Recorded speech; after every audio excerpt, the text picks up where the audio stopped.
안녕하세요. 1기시 교육학 정연입니다. 오늘 이제 변방 중에 변방에 모시게 됐는데 교육학에서 가장 안 나오고 있는 영역입니다. 이 영역으로 처음을 시작하는 것에 대해서 고민을 되게 많이 했어요. 힘이 빠질 수도 있어요. 막 처음에 한 100명이 모여가지고 으쌰으쌰 교육학을 해야 되는데 여기 좀 오늘 딴 때보다 되게 적게 오셨거든요. 이게 교육행정으로 특강을 했으면 다 오셨을 텐데 이 영역이 영역인지라 처음부터 끝까지 좀 인기가 없습니다. 그 이유를 들여보면 여기 앞에 교재 이제 새로 나온 교재 앞에 이 표를 보시면 이제 알게 되실 것 같아요. 얼마나 이 영역들이 안 나왔는가, 얼마나 변방인가, 이제 그런 걸 말씀드려 보면, 오늘 다루게 될 선생님들하고 특강하게 될 교육 사철학을 보시면은 저기 밑에 있어요.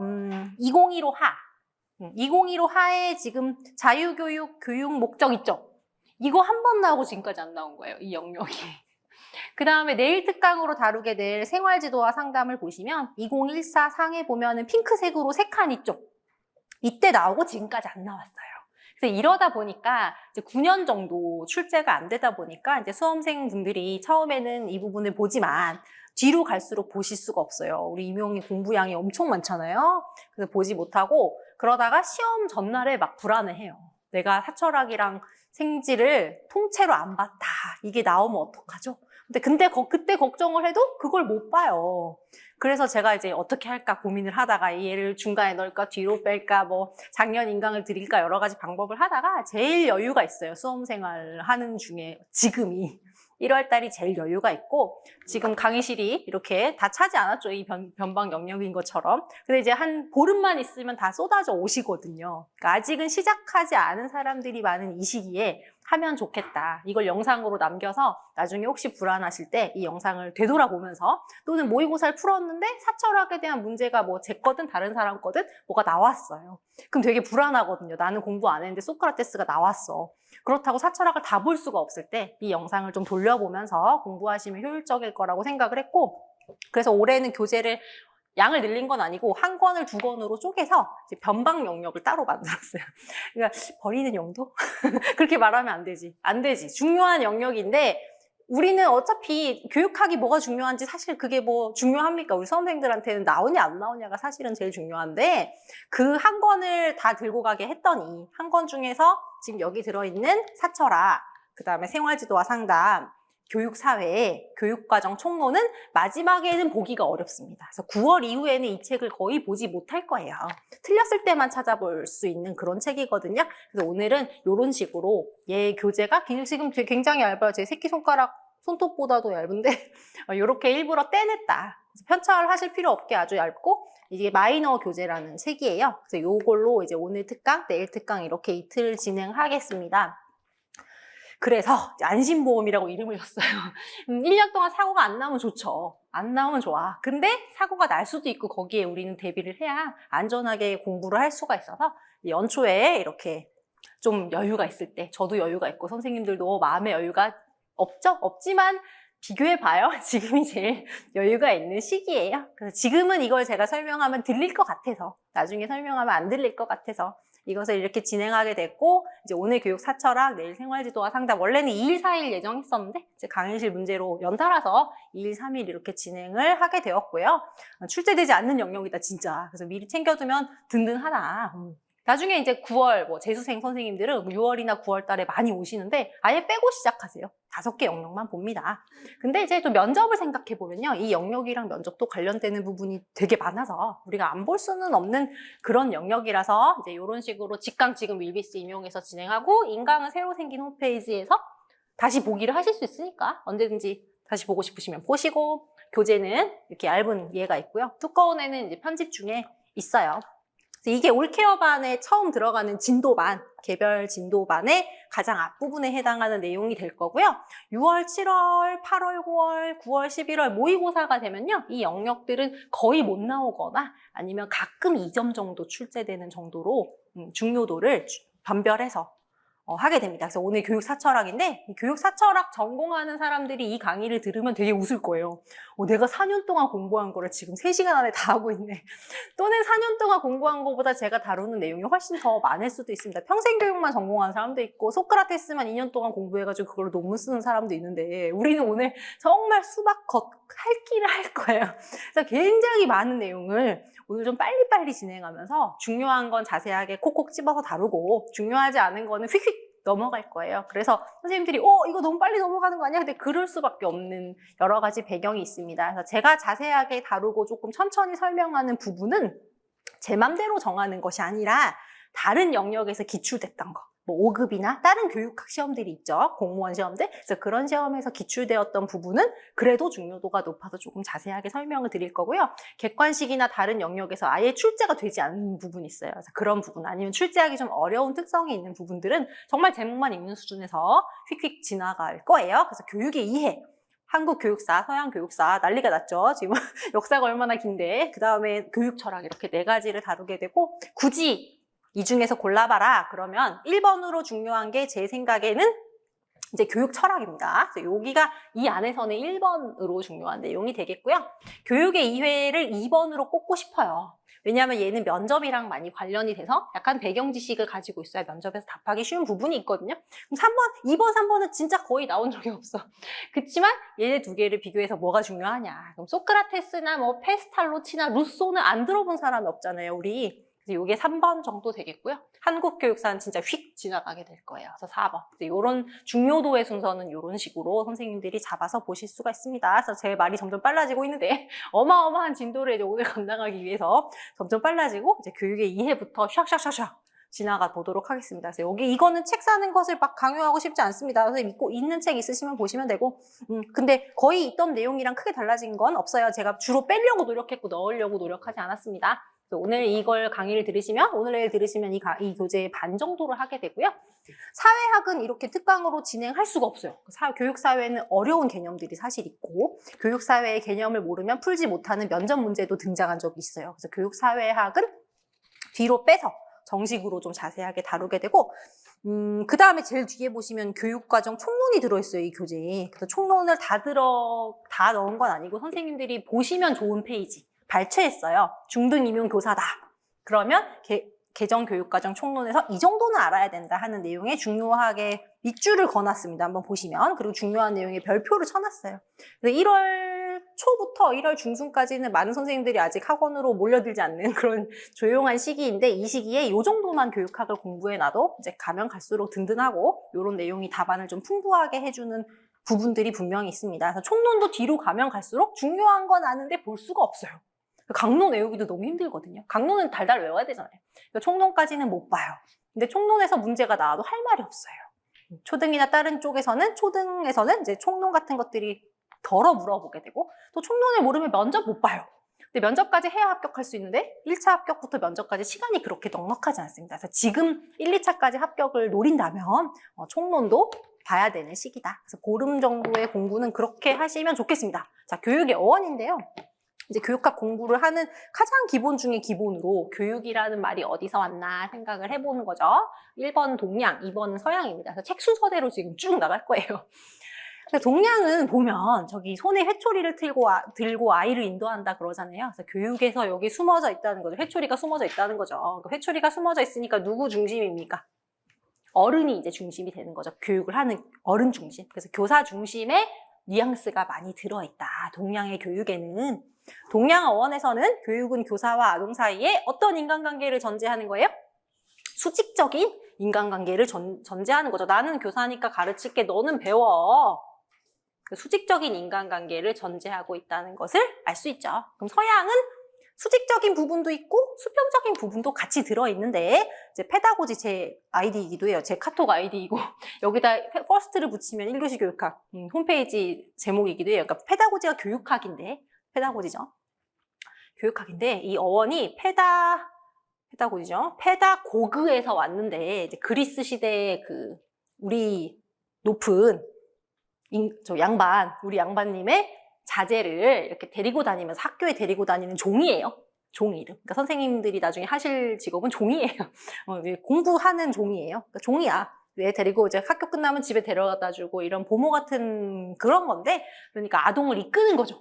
아동이 맘대로 학원을 가는 게 아니라 가게 하고 오게 하고 집에 오게 하고. 그래서 요거는 좀 수직적인 느낌이 나는 어원이 되는 거고요. 두 번째 우리 에듀케이션 얘기하는데 이제 에듀케이션은 에듀카레와 에듀세레 이 두 가지의 어원으로 들어있는데 자세히 보실 필요는 없어요. 쓱 보는 거 오늘 눈에 바르는 건데 그 중에서 이제 에듀세레라는 부분을 보면 잠재 능력이라는 건 원래 가지고 있는 거죠. 우리가 넣어주는 게 아니라 원래 가지고 있는 능력을 잘 이끌어주는 사람이라는 어원이 들어있다. 그래서 이 안에는 이제 수평적인 그런 것도 있다.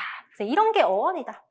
이거보다 더 중요한 것이 이제 페다고지와 안드라고지의 개념인데요. 옆에다 조금 더 자세하게 올해는 좀 더 써봤어요. 그 이유가 이제 안드라고지가 다른 쪽에서 출제가 됐거든요. 그래서 안드라고지가 원래 있었는데 조금 강화해서 집어넣었어요. 페다고지와 안드라고지가 뭔지 정도는 알아야 됩니다. 그럼 페다고지는 학습자가 의존적이야. 그러니까 성인이 가르치고 아동이, 학생이 배운다는 걸 전제하고 있는 내용이죠. 그럼 아동이 잘 모르니까 학습 현장에서 학습자의 경험은 이용 가치가 없어요. 얘네들이 경험이 별로 없다고 생각하는 거예요. 경험이 없으면 누가 그걸 다 넣어줘야 돼요? 교사가 다 넣어줘야 돼요. 그런 게 페다고지라면 이제 안드라고지는 조금 다르다. 성인 학습자를 대상으로 하는 거거든요. 그럼 제가 지금 성인 학습자를 대상으로 하잖아요. 그럼 선생님들 중에서 학교에 가신 분들도 많고 기간제 경력도 많으신 분들도 있고 저보다 진짜 연세가 많으신 분들도 있어요. 그럼 선생님들의 경험에 따라서 가르치는 것을 배우는 정도가 다르고 가져오는 정도가 다르겠죠. 그래서 성인 학습자를 가르치는 안드라고지에서는 인간은 성장함에 따라 자신뿐만 아닌 타인을 위한 그러니까 학습 자원으로 활용될 수 있는 선생님들의 그 경험을 굉장히 소중하게 여기는 거예요. 그럼 누구가 어느 쪽에서 더 학습자의 주도성이 클까요? 안 쪽이 되겠죠. 그래서 안드라고지라는 용어가 나오면 자기주도적인 학습을 강조하겠군요. 그죠? 그리고 안드라고지라는 게 나중에 뒤에 가시면 평생학습에서 또 나옵니다. 성인 학습자를. 그래서 페다고지와 안드라고지가 비교될 수 있는 개념이라는 거 이해하시고 페다고지보다는 안드라고지가 학생의 경험이나 학생을 중심으로 두고 있는 그런 학습이다. 그 컨셉은 꼭 잡고 가셔야 될 필요가 있습니다. 다음은 이제 교육의 비유인데요. 교육이란 무엇일까 막 고민을 해봤더니 교육은 이거 아니야? 이거 아니야? 이거 아니야? 하면서 5가지의 개념이 원서에 나와 있는, 개론서에 나와 있는 내용이에요. 첫 번째는 주형이다. 교육이란 주형이야. 여기 교육학을 아무것도 모르는 선생님이 오셨는데 예를 들면 여기 없어요. 가상의 선생님이 오셨는데 제가 이 선생님을 20점으로 만들기 위해서 이제 붕어빵 틀에 교육학 20점 틀에다 넣고 선생님을 쫙 꾸우면 20점이 나온다고 생각하는 그런 컨셉입니다. 그러니까 이제 학습자는 존중하는 게 아니고 내가 다 모든 것을 틀에 넣고 꾸어주는 거죠. 누구 중심입니까? 교사 중심입니다. 맞습니다. 교사 중심이고 학생은 수동적인 컨셉이 주형 관이가 되겠죠. 그래서 주형, 주물로 뜬 형태. 붕어빵 틀처럼. 여기에 해당하는 내용은 어떤 내용을 가르치는 게 중요하고요. 교사가 더 중요하고요. 여기서는 누구의 백지설이죠? 로크의 백지설. 로크의 백지설 채워주겠다. 내가 채워줄게. 너는 받아. 행동주의 심리학, 그 파블로프의 개실험처럼 그런 것 쪽이 주형의 비유니까 현대 교육이랑은 거리가 있죠. 지금은 학생이 왕 아닙니까? 우리는 종이고, 그죠? 그러니까 이게 지금이랑은 제일 다른 그런 개념이 되겠죠. 두 번째는 성장의 비유인데 여기서는 교사가 제일 중요해. 그죠? 그럼 성장의 비유는 얘랑 반대거든요. 제일. 그럼 누가 중요해요? 학생이 제일 중요해. 그러니까 우리가 어떻게 해줘도 자기가 원래 가지고 있는 씨앗이 있고 아무리 우리가 잘해줘도 콩나물에서는 콩이 날 거고 숙주나물에서는 숙주가 날 거고 그거는 우리가 정할 수 없고 우리는 그 사람들이 잠재력을 잘 키울 수 있도록 도와주는 사람이라는 컨셉이 되겠죠. 그래서 여기서는 루소, 진보주의, 무슨 교육? 아동중심 교육이 되겠죠. 아동중심 교육. 아동중심 교육 또는 진보주의 교육도 여기에 해당이 될 겁니다. 그래서 최근 교육은 거의 여기에서 학습자 맞춤형 교육 요즘 그렇게 얘기하죠. 미래 인재의 양성 이런 거는 다 이제 이런 쪽에서 가게 됩니다. 여기는 교사, 여기는 학생이 중요한 게 되죠. 여기는 학생, 여기는 교사, 여기는 학생. 그러니까 교사와 학생을 다 중요해 라고 보는 컨셉도 있겠죠. 그게 예술적인 컨셉이에요. 재료만 중요한가? 만드는 사람도 중요하지. 재료가 학생이면 만드는 사람도 중요하고 이 둘의 상호작용이 중요하다. 여기서는 교사와 학생을 상호작용을 중요시하는 것입니다. 관련된 건 교학상장. 같이 배우고 성장한다. 줄탁동식 들어보셨을 거예요. 병아리가 이제 막 알을 깨려고 하고 엄마가 도와주고 교사와 학생인 거죠. 서로 도와주고 같이 도와줬을 때 알이 깨어나듯이 교육이 그렇다. 네 번째는 이제 성년식의 비유인데 어떤 교육이라는 건 지금까지 우리 모두가 해온 문 같은 거죠. 그래서 이 문을 통과하면 우리 시민으로서 받아들여주는 거고 문을 통과하지 않은 사람은 아닌 거지. 그래서 이 성년식에서는 문명화된 삶의 양식이나 인문을 얘기하게 되고 학자로는 피터스입니다. 그래서 피터스가 나오게 돼요. 그래서 이 교사들은 그런 얘기 하잖아요. 일정 연수를 받으시면 나랑 같이 밥을 먹을 수 있어, 네가. 놀리는 거야, 신규 교사 오면은. 4년 차쯤 돼야 일정 받는데 너 일정 아니야? 그러면 너 우리 밥 먹을 때 저기 가서 밥 먹어. 괜히 그러는 거야. 일정을 받아야 네가 정식 교사야. 이렇게 놀리는 거지. 그러니까 이거 옛날에 학교 다닐 때 왜 대학생들 입학하면 신입생, 저는 옛날에 그런 거 있었던 것 같아요. 신입생 하면은 막 베개로 막 때리고 신입생들 입방식 이런 거 하고 뭐를 마셔야지 우리 대학교 학생이고 막 이런 거 있잖아요. 약간 그런 컨셉이에요. 인문. 어떤 꼭 통과의례를 거쳐야만 된다. 만남도 지금 제가 보라색으로 체크한 거 보니까 제법 중요한 내용이 되겠죠? 그래서 비약적인 만남이라는 거는 비약적인 성장. 어떤 선생님을 만나서 맨날 조금 느는 게 아니라 교육학 점수도 그런데 맨날 한 만큼 늘었으면 좋겠는데 그렇지가 않다는 거죠. 갑자기 늘고 유지되고 늘고 유지되고. 그래서 그런 비약적인 성장을 이루는 사람, 이끌어주는 사람이 교사다. 그래서 교사가 비약적인 성장을 이루어주고 그 학생에게 정말 그 학생이 나중에 교사가 됐을 때 교직관을 얘기할 때 면접에서 우리 선생님이 계셨는데 이렇게 얘기할 정도로 내가 인상적인 사람이 돼줘야 되는 그런 게 있죠. 그래서 이거는 실존주의의 컨셉이고 이게 뒤에도 계속 나옵니다. 상담에서도 나오고 면접에서도 나오고 이제 계속 나와요. 그래서 이 만남의 비유 정리해보면 주형, 성장, 예술, 성년식 만남. 뭐가 제일 중요합니까? 성장이 제일 중요하죠. 지금 성장이 제일 비슷하죠. 그럼 교육이라는 것을 어떻게 부를 것인가? 조작적 정의입니다. 조작적 정의는 실험을 하듯이 교육이란 걸 우리가 만들어서 정의하는 건데 개념을 명확하게 파악하고 싶은데 지금 저도 교육을 하고 있는데 눈에 보이지 않습니다. 이 교육이 뭔지. 그래서 이걸 관찰할 수 있는 눈 그림에 무시무시한 관찰할 수 있는 형태로 정의를 해보자. 이런 거고요. 규범적인 정의는 교육이란 마땅히 이러이러해야 돼. 그런 컨셉으로 정의한다는 거예요. 그 대표적인 정의로 두 명이 나오게 됩니다. 정본모 선생님의 교육은 인간 행동의 계획적인 변화이다. 우리 반 애들을 1년 동안 잘 가르쳤더니 애들이 변했어요. 근데 내가 그걸 계획하진 않았어요. 애들이 알아서 큰 거지, 그거는. 그거는 교육이 아니라고 보는 거죠, 이 컨셉에서는. 그래서 계획적인 변화.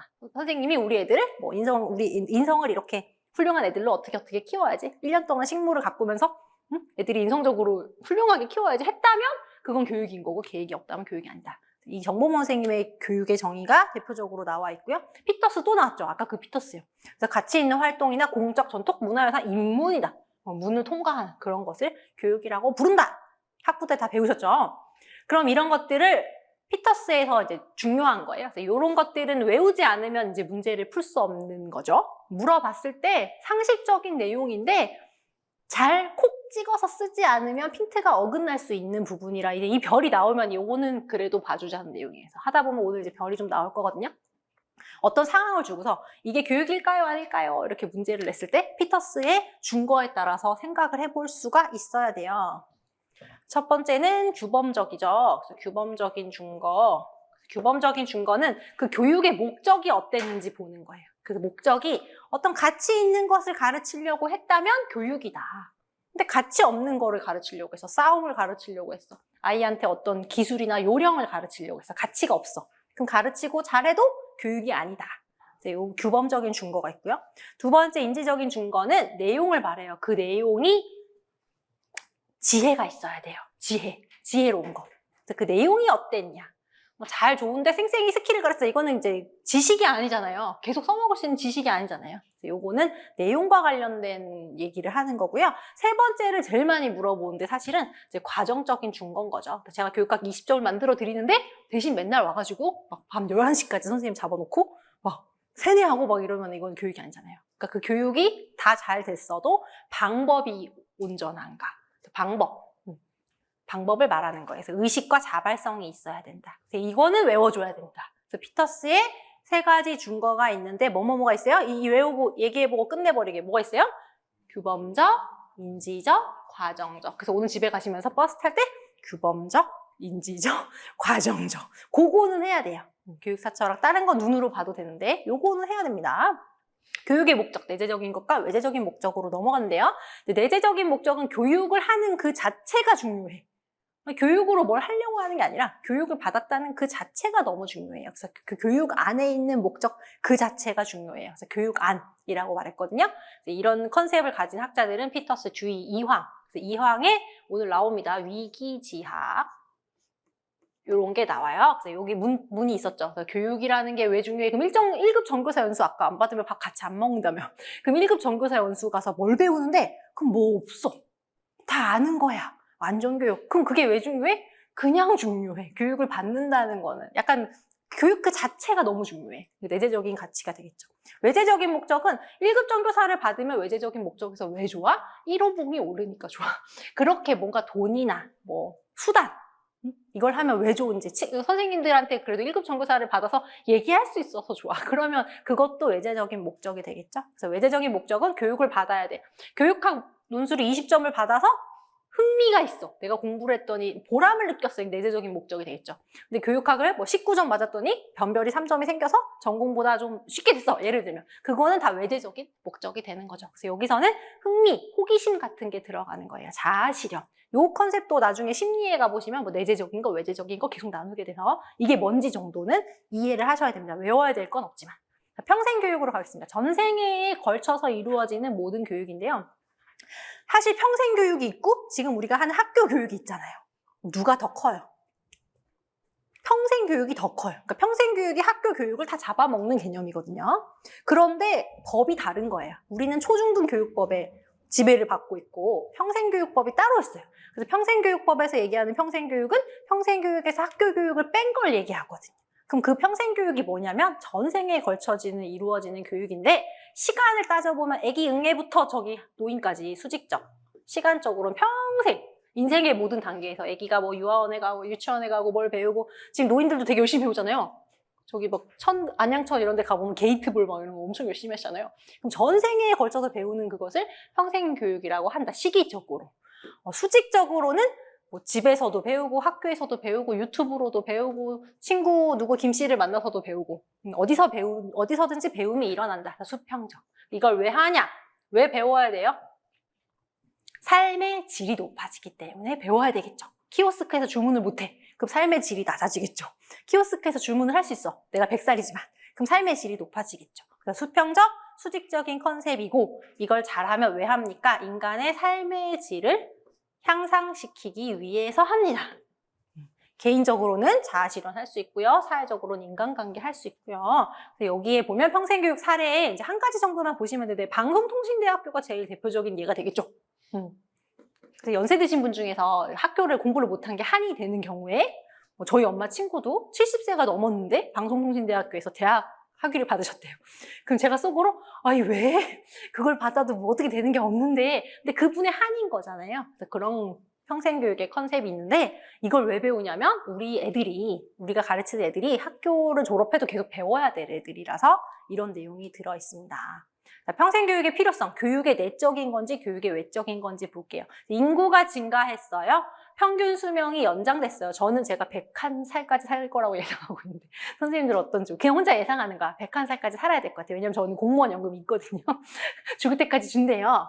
한 90만 원 있는 것 같아요. 한 15년 정도 다녔더니 어떻게 그 101살까지 살아야 되겠잖아요. 연금을 받아야 되니까. 자, 이런 거 평균 수명이 연장됐어. 그래서 평생교육을 받아야 돼. 이거는 외재적인 걸까요? 내재적인 걸까요? 외재적인 거죠. 외재적인 거죠. 과학기술이 엄청 발달하고 사회변화가 발달돼서 평생 배울 수밖에 없어요. 외재적인 거죠. 그죠? 근데 이제 인간관계에 위기가 있어서 인간관계나 그 나의 정신과 육체의 부조화라든지 정신건강 이런 걸 생각하는 거는 내재적인 게 되겠죠. 그래서 빨리 넘어갈게요. 갈 길이 많이 머니까. 자, 그래서 유네스코 세계교육위원회 종합보고서인데 들레르 보고서라고도 말해요. 기둥이다 이렇게 말하는 사람도 이 들레르 보고서다라고 말하기도 하는데 이 보고서 안에 이 내용이 이제 담겨져 있어서 같은 소리거든요. 유네스코에서 뭘 했냐면 어떤 학습을 평생 동안 해야 되는지 정리를 해봤다. 평생 배워야 된다면 그럼 평생 뭘 배워야 되는데 그랬더니 기둥이 4개가 있다. 이걸 배워야 되고 이걸 배워야 되고 이걸 배워야 되고 이걸 배워야 된대요. 첫 번째는 알기 위한 학습입니다. 그러니까 지식. 알아야 된다는 거죠. 지식을 배워야 돼. 뭐 챗 GPT가 뭔지 요즘 AI가 뭔지 지식을 배워야 돼. 두 번째는 행동하기 위한 학습. 뭘 할 줄 아는 거 있죠? 할 줄 아는 거. 그래서 이거는 직업교육과 연관되는 거고요. 세 번째는 우리 학교에서 되게 중요한 건데 학교 아이들이 잘 어렵고 못하는 거잖아요. 그래서 같이 공존해서 뭔가를 하는 거, 함께 하는 거. 공동체 역량 이런 거죠. 그래서 그런 걸 또 배워야 되고요. 4번은 1번, 2번, 3번이 다 합쳐지면 사실 얘가 우리 지덕체라고 하잖아요. 그럼 얘가 지구, 지식, 정의, 심동. 그럼 얘가 지식이고 얘가 뭐 심동이고, 그죠? 심동이고 얘가 정의일 수도 있겠죠. 그럼 지덕체가 합쳐지는 정의, 얘가 합쳐지는 전인교육을 말하는 거죠. 그래서 1번, 2번, 3번 합쳐진 게 4번이다. 우리가 배우는 평생교육은 1번, 2번, 3번, 4번으로 나뉠 수가 있는데 이 모든 것이 평생 이루어져야 된다. 그런 내용입니다. 이해되시죠? 되면 빨리 넘어가야지. 일단 평생교육 이론에서는 허친스의 무엇? 학습사회입니다. 그래서 학습사회라는 컨셉이 나오게 되는데요. 제가 읽어볼게요. 교육의 목적은 정신적 개발을 통해서 인간을 개발하는 것이므로 학습사회는 자유교양 교육이 사회 곳곳에 편대되어 있는 사회다. 그럼 무엇을 강조하고 싶냐면 지금 직업교육만 얘기하고 역량, 뭘 할 수 있는지 이런 거에 강조점을 두고 있는데 교양교육이 중요하다는 것도 얘기하고 있는 거예요. 허친스 학습사회가 평생교육에서 나오는 유명한 학자이고요. 그 다음 선생님들이 좀 중요하게 보셔야 되는 내용은 이제 에드워즈라는 학자가 학습사회에도 진화를 하잖아요, 점점. 그럼 어떻게 진화하는지, 피카츄가 진화하듯이 어떻게 진화하는지 살펴보니까 첫 번째는 계몽주의더라. 우리 옛날에 새마을운동 이런 거 했대요. 전 새마을운동 세대가 아니에요. 그렇게 생각하실 수 있지만 저희 엄마 아버지가 제 말을 막 안 듣다가 보건소에서 전화해가지고 코로나 걸렸으니까 밖에 나가면 안 됩니다 하니까 말씀 잘 듣더라고. 70대 어르신들이 보건소나 구청 전화라 그러면 말 잘 들어. 보이스피싱 다 당할 것 같아. 돈 붙이라 그러면 붙일 것 같아. 그래서 왜 이들이 딸 말, 아들 말은 안 듣고 정부의 말을 잘 들을까 생각해보면 이 시대라서 그런 것 같아요. 계몽주의. 그러니까 사회가 뭔가 좋은 것을 알려주고 너희는 국가가 얘기하는 걸 잘 듣고 배워야 되는 세대. 그게 옛날이죠. 계몽주의. 근데 지난 것 같아요. 최근 우리는 시장 중심 학습시장. 선생님들이 지금 필요해서 저희 특강을 오셨듯이 내가 필요하면 내가 가서 돈 내고 강의도 듣고 응? 책도 사고 서점에 가서 책 사서 보고 자, 이렇게 뭔가 원하는 컨텐츠를 가서 사서 보는 학습시장. 더 나아가면 이제 학습망이 되는 거죠. 이것도 우리 임용에도 있습니다. 나는 수업 실현에 자신이 있는데 저 사람은 뭐 면접 자료가 많대. 1등한 면접 자료 누구 거? 선배 거를 가지고 왔대. 그럼 둘이 같이 스터디를 할 수 있는 거잖아요. 서로 필요한 거를 주고 나누는 형태. 이게 가장 끝에 있는 학습망에 해당하는 거죠. 지금 여기까지 온 것 같아요. 그죠? 생각 안 난다. 큰일 났다. 이제 교육학 학자 이름은 잘 외우는데 일상생활의 것들이 이제 망각이 시작됐어요. 나중에 그거 있잖아요. 뭐 예를 들어 요즘 당근에 그런 게 나온대요. 바퀴벌레 잡아주세요. 제가 잘하는데 제가 갈 수 있는데 학원 일이 바빠서 못 가는데 바퀴벌레 우리 집에 큰 게 나왔는데 내가 못 잡으니까 잡아주세요. 그러면 동네 사람 중에 누군가가 가서 막 잡아주고 돈을 받기도 하고 서로 뭔가 필요한 서비스를 전문가가 아니어도 사고 팔고 막 찾고 하잖아요. 그러니까 학습망 쪽에 가까워진 그런 모습을 볼 수가 있다. 전인교육 하겠습니다. 그래서 전인교육, 인성교육 같은 이론으로 접근하고 면접에서 많이 물어보는 내용이 되겠죠. 그래서 인간의 모든 잠재력 원래 가지고 있는 것을 지덕체를 다 실현시키는 교육이다. 우리가 계속 이런 얘기를 덕이 중요해요. 체가 중요해요. 애들 체력이 중요해요. 애들 마음을 키우는 게 중요해요. 하는 이유는 지금까지 지만 중요시했기 때문이죠. 필요성은 입시 위주의 교육. 여전히 대한민국 얘기 들고 지식 중심 교육. 그래서 이런 문제를 해결하기 위해서 전인교육을 얘기하게 되는데 이 전인교육을 잘 하려면 교사가 말 한마디도 조심스럽게 해야 돼요. 나를 모델링해서 애들이 다 배우고 있잖아요. 그래서 자중의 교육과정에서 나오는 올해 기출인데 잠재적 교육과정을 신경 써야 돼요. 인간중심 교육과정 존중을 해줘야 되고요. 창의적 체험활동을 통해서 다양한 활동을 해주는 게 필요하고요. 주입식 교육보다는 탐구식 교육이 더 전인교육에 유리하겠죠. 또 뭐가 있냐? 인간중심 상담이요. 인간중심 상담도 뒤에 나오지만 필요하겠고요. 평가 측면에서는 절대평가, 페일 오어 패스 하는 거죠. 점수를 옛날처럼 1등부터 30등까지 쫙 이름이랑 이런 걸 붙이면 애들이 마음이 좋겠어요? 마음이 안 좋겠죠. 그러니까 전인교육 측면에서는 절대평가나 수행평가.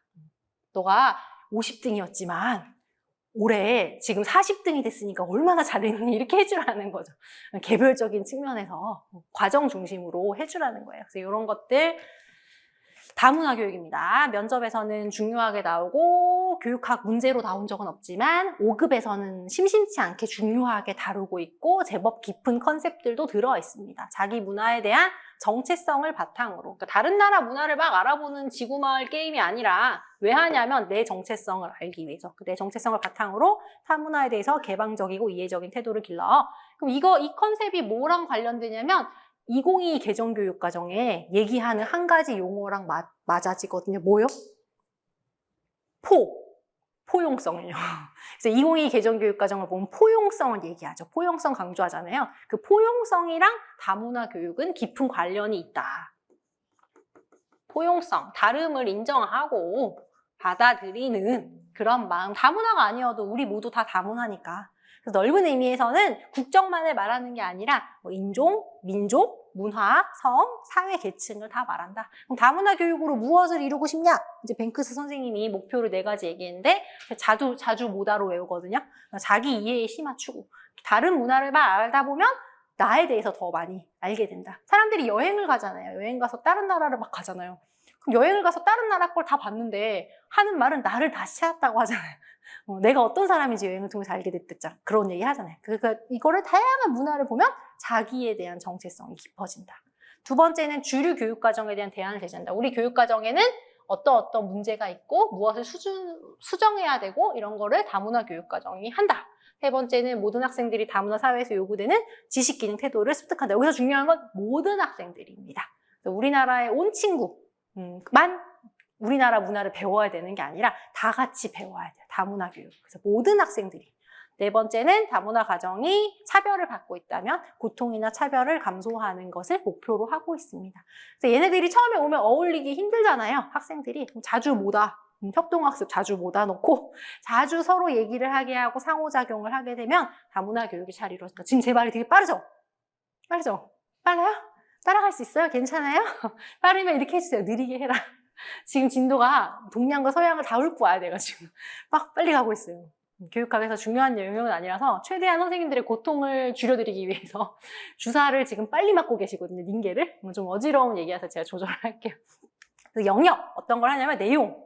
어떤 내용 통합이 있고요. 이거를 다문화 교육 과정을 하려니까 지식을 구성하는 그런 과정이 있고요. 편견을 감소하는 것도 다문화 교육이고요. 공평한 교수법을 개발하는 것도 다문화 교육이에요. 그러니까 뭐가 다문화 교육의 집에 해당이 되느냐. 제가 전공한 체육교육 같은 경우에는 뭐 라마단이 있다. 라마단이 있으면 애들이 배가 고프다. 그 종교에서는, 무슬림에서는 라마단 기간에 해가 떠 있는 기간에 먹으면 안 된대요. 해가 떠 있으면 뭘 못 먹는데, 물도 못 먹는데요. 해가 지면 다 먹나 봐요. 해가 지면 진짜 단 거 막 꿀 들어있는 파이 이런 거 먹나 봐요. 그래서 체육교육에서는 라마단 기간에 무슬림 학생이 있는지 잘 살펴보고 무슬림 애가 있으면 격한 운동을 시키지 마라 이런 게 나오거든요.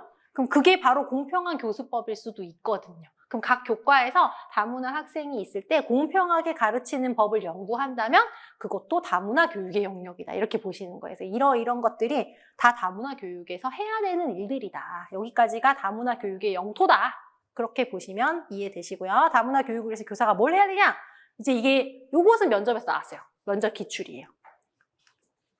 다문화 교육 할 수 있는 당연히 지식, 태도, 기술, 즉 다문화 교육을 담당할 수 있는 전문성이 있어야 되겠죠. 교사의 지식, 태도, 기능을 삽하면 전문성이 되겠죠. 그러니까 교사가 전문성을 갖춰야 되고요. 다문화 학생한테 견해에 관심을 가지고 있어야 되고요. 잘할 수 있다. 인정, 격려해줘야 되고요. 학습 자료를 봤더니 인종차별적인 요소가 있더라. 그러면 그걸 파악하고 개선하는 게 선생님들이 하셔야 될 일이고요. 자주 못 알아 그랬잖아요. 협동학습. 이게 이제 제일 대표적인 정답이에요. 잘 어울리고 있는지 보고 학생들이 잘 어울릴 수 있게 협동학습의 장을 마련해준다. 그래서 여기서는 2가지 정도는 대답을 하실 수 있어야 돼요. 오랜만에 지금 별이 나왔어요. 다문화 교육의 4가지, 다문화의 4가지 정책 모형. 올해 이제 좀 강화해서 넣었거든요. 1번은 차별 배제 모델인데요. 이주민을 특정 목적으로만 받아들이고 내국인과 동등한 권리를 인정하지 않는다. 옛날에 독일에서 우리나라 사람들 많이 일하러 갔잖아요. 광부, 간호사 들어보셨죠? 광부랑 간호사가 많이 일하러 갔잖아요. 그럼 그거는 특정 목적으로 이주민을 받아들였는데 같은 시민으로 대접해 준 건 사실은 아닌 거지. 옛날에 갔으니까. 필요한 만큼만 필요한 업종에서 가져가는 거. 그래서 이런 것들은 차별 배제 모델이다. 섞이지 않는 거죠. 두 번째는 이제 용광로 모델이고 대표적으로는 옛날 미국이 이제 이런 식으로 이민을 많이 받아들였는데 이제 주류 문화가 있다. 백인 문화. 비주류 문화가 있다. 그럼 주류 문화에 우리나라 사람들이 뭐 로스앤젤레스에 가서 슈퍼도 하고 세탁소도 하고 많이 갔잖아요. 그럼 비주류 문화가 편입이 돼서 사회 통합과 질서 유지가 쉽죠. 백인 문화가 주류로 계속 있으니까. 근데 각 문화의 정체성이 상실됐다. 요즘은 안 그렇지만 가면 뭐 애들이 도시락 싸갈 때 김치도 못 싸가고 옛날에 뭐 빵이나 싸가고 냄새나는 거 못 싸가고 다 주류 문화에 맞춰주고 살고 있는 그런 걸 말하는 거죠. 그래서 용광로 모델은 민족이나 문화가 종교가 섞여가지고 다 하나가 돼버리는 거예요. 녹아버리는 거. 원래 문화의 형태가 남아있지 않는 것을 용광로 모델이라고 합니다. 이거는 5급에서 자주 물어보더라고요. 면접에서도. 요거는 꼭 아셔야 돼요. 용광로 모델이 무엇인가? 개별적인 소수의 문화를 인정해야 하네요? 안 해요. 주류 문화에 그냥 녹아드는 것을 말해요. 샐러드볼 모델은 이제 2번과 3번은 비교당하는 모델인데 샐러드는요, 저는 닭고기를 안 먹는데 닭고기가 이렇게 샐러드에 들어있는 걸 시켜요. 왜? 이거 안 먹으면 되니까. 닭고기가 샐러드를 전혀 침범하지 않거든요. 그것만 골라내고 먹으면 돼. 그것처럼 샐러드볼 모델은 각 문화가 다 있다. 섞여 있지만 각각의 색깔과 맛을 내면서 있는 것을 샐러드 볼 문화라고 합니다. 그래서 이건 다문화주의, 각 문화를 평등하게 다 인정을 해주고 문화의 다양성을 존중하는데 그러니까 결속력은 약화되죠. 중국 사람은 중국 사람 문화를 그대로 가지고 살고 한국 사람은 한국 사람 문화를 그대로 가지고 살고 그래서 얘는 다 녹아든 거고 요것은 그대로 있는 것을 말합니다. 그래서 여기까지 2번, 3번까지 많이 하는데 한 개 더 넣었거든요. 4번 국수 대전 모델이라는 거죠. 그래서 일반 사회 선생님들은 잘 아실 것 같아요. 그래서 문화의 다양성을 인정하면서 주류 문화의 역할을 강조해. 그래, 너네들의 다양성은 인정해. 근데 샐러드볼 모델처럼 다 인정하고 뭐 토마토는 토마토대로 두부는 두부대로 이렇게 인정하는 게 아니라 주류 문화는 있는 거죠. 국수를 주는데 국수에 고명이 없어도 계란 고명이 없어도 국수잖아요. 유부가 없어도 국수잖아요. 근데 중요한 거는 국수지 고명이 아니잖아요. 그러니까 주류는 있고 비주류 문화가 있어서 공존하긴 하지만 동등한 입장은 아닌 것을 국수 대접 모델이라고 그래서 이 네 가지를 이해하셨으면 다문화 교육은 이제 제일 많이 보신 거예요. 여기까지. 그래서 요런 문화를 주고서 어떤 제시문을 주고 이 제시문에서 무슨 문제점이 있겠죠. 다문화 교육의 문제점을 샐러드볼 모델의 관점에서 비판해봐라. 그런 식의 이제 질문을 할 수가 있겠죠. 그럼 답은 대부분 소수 문화를 인정하지 않았다. 문화의 다름을 존중하지 않았다. 이렇게 얘기가 될 겁니다. 그 다음에 이제 기타, 별로 중요하지 않은 거. 그래서 지식정보사회교육. 이거는 이제 면접할 때 많이 나오는 배경으로 창의성 교육이라든지 요즘 자기주도적인 것도 많이 나왔거든요. 교육학에서는 기출이. 정보 활용 능력이라든지 많이 들어보셨죠? 수요자 중심의 교육이라든지 의사소통 교육, 협업 능력. 그래서 요즘 어때? 사회가 지능화, 가상화, 초연결. 이런 키워드가 많이 나오게 되고요. 배경으로 기출됐어요. 2020년에 초연결 사회이다. 영재교육은 이제 우리 공교육을 담당하신 선생님이기 때문에 영재교육은 중요한 내용은 아닌데 교육과정을 나중에 공부를 해야 돼서 요건 배경으로 알 수 있다. 그래서 영재교육, 재능이 뛰어난 사람을 조기에 발굴해서 타고난 잠재력을 개발하는 건데 방법이 두 가지가 있다. 지금 하고 있는 그 학년에서 더 어려운 문제를 보는 거죠. 더하기 빼기를 하면 더하기 빼기에서 아주 복잡한 문제를 보는 거. 같은 수준이지만 그것을 풍부화.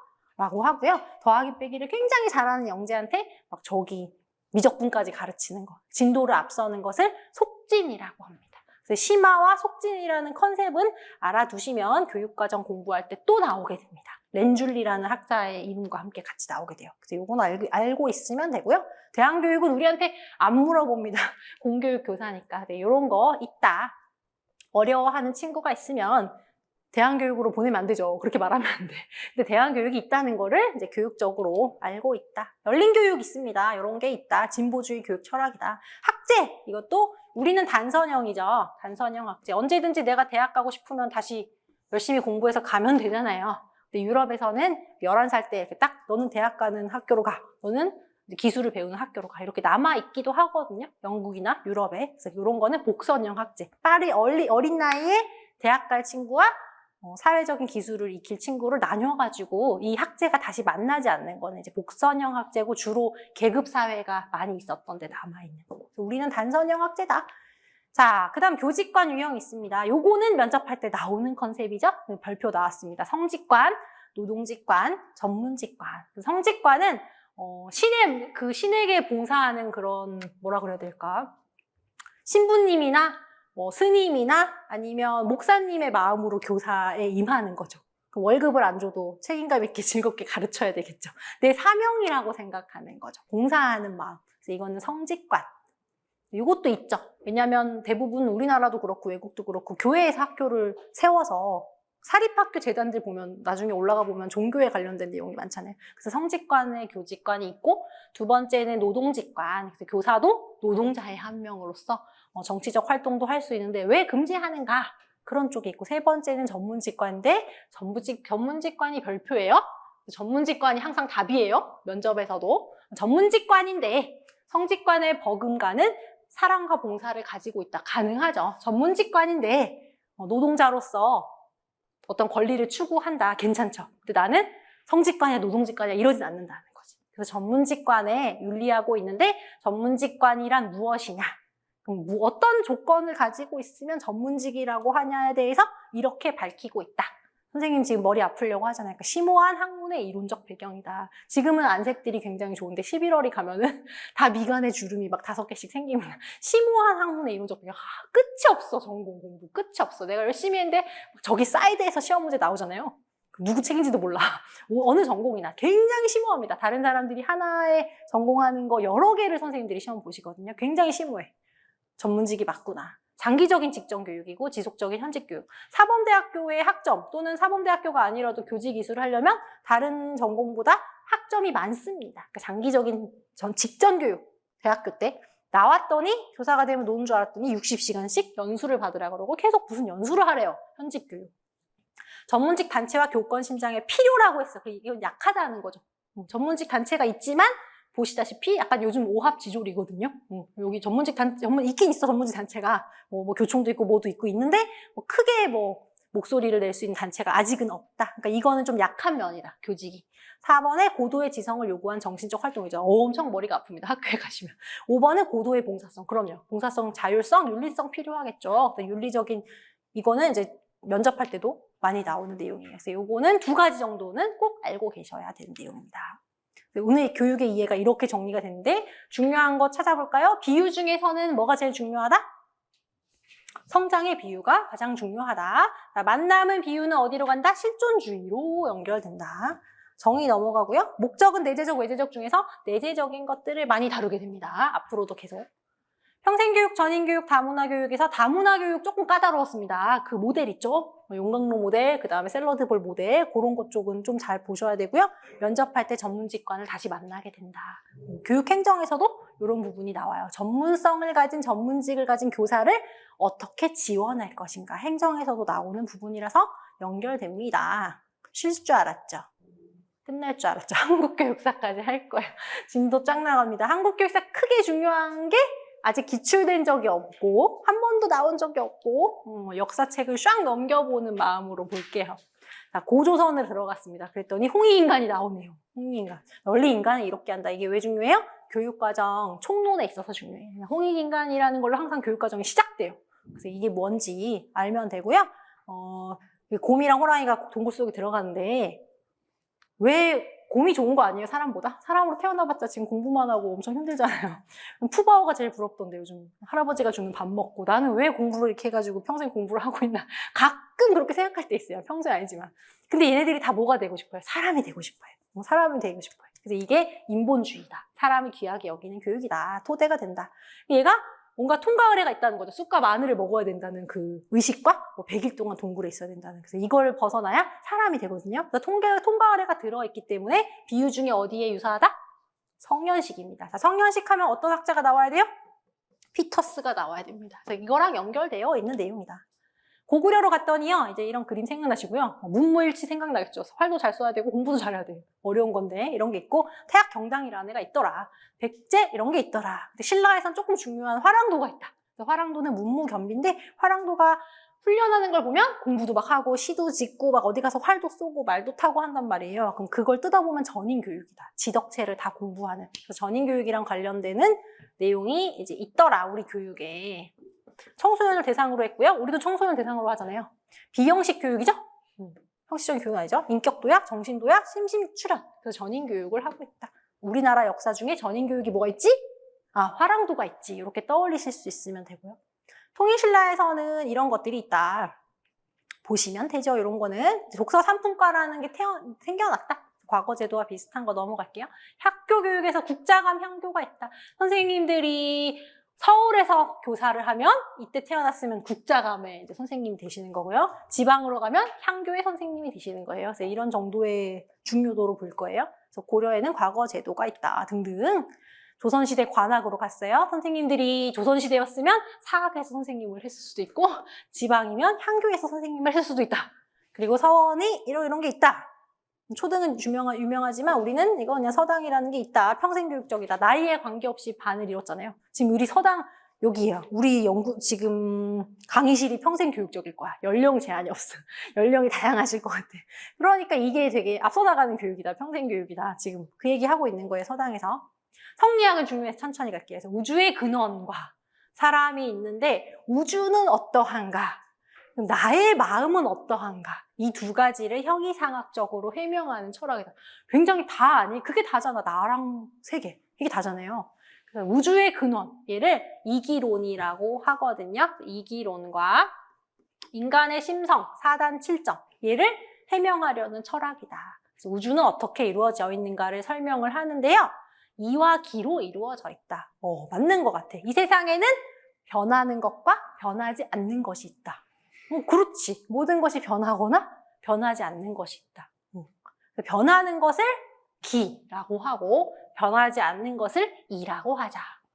철학적인 내용이죠. 아주 마음에 들고 재미있는 것 같아요. 그럼 어떤 사람은 변하는 게 중요해. 어차피 다 변하니까. 어떤 사람은 변하지 않는 항존적인 게 중요해. 이렇게 주장을 하게 되겠죠. 그래서 요것은 이제 5급이나 다른 내용에서 좀 물어보는 내용입니다. 성리학에서.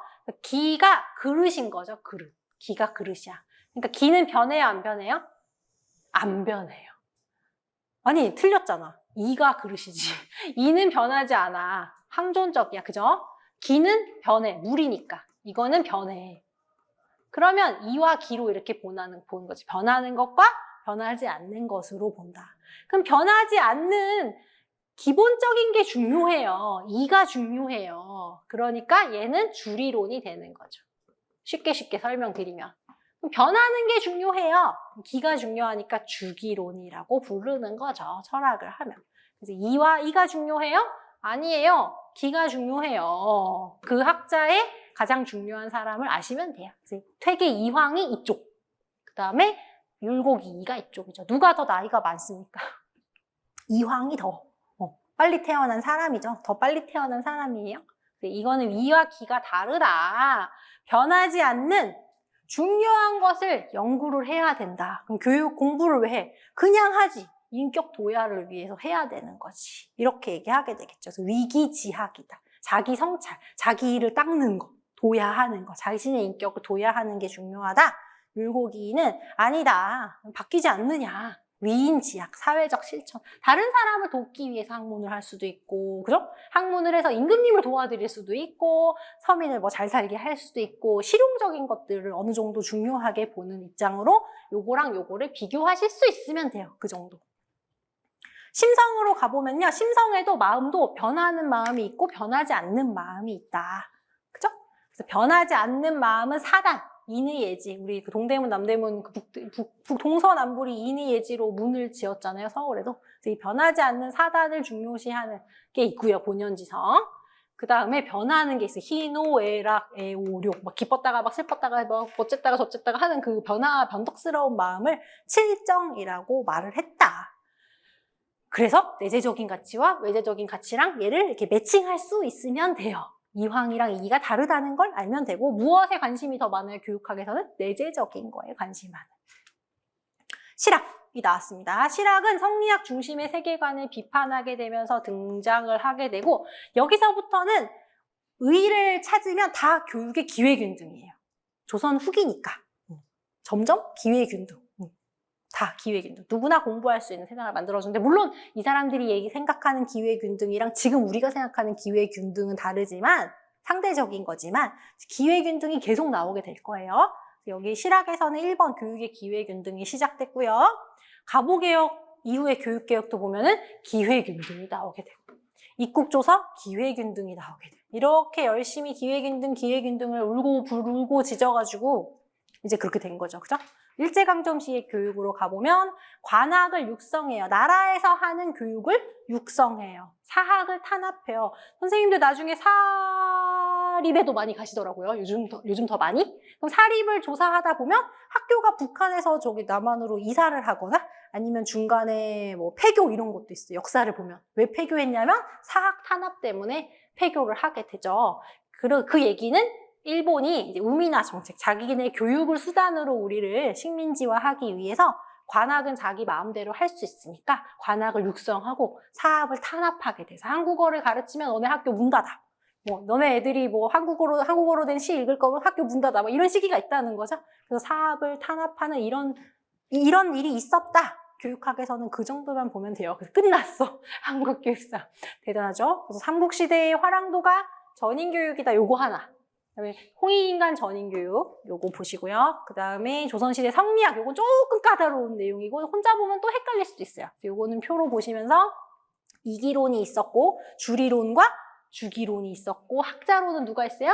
이황과 이이가 있었고 자기의 인격 도야 교육 내적인 걸 강조하는 것은 누구 컨셉이에요? 이황의 이야기죠. 그래서 그 정도만 짚을 수 있으면 교육학 문제 푸는데 아무 지장이 없습니다. 서양 교육사는 쉬었다가 하겠습니다.